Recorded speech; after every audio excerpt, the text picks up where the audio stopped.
বন্ধুরা, অনেক সময় দেখা যায় অনেক রোগীর মধ্যে রোগ সম্পর্কে সাংঘাতিক একটা উৎকণ্ঠা থাকে, সাংঘাতিক প্যানিক করে।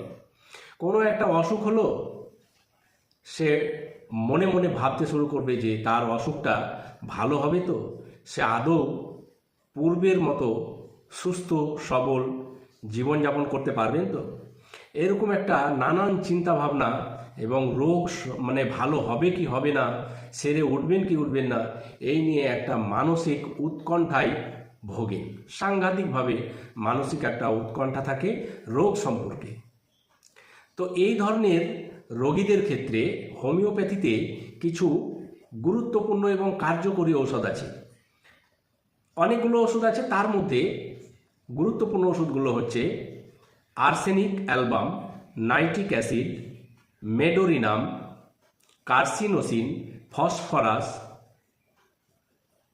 তারপর হচ্ছে আপনার অ্যাকোনাইট, লাইকোপোডিয়াম।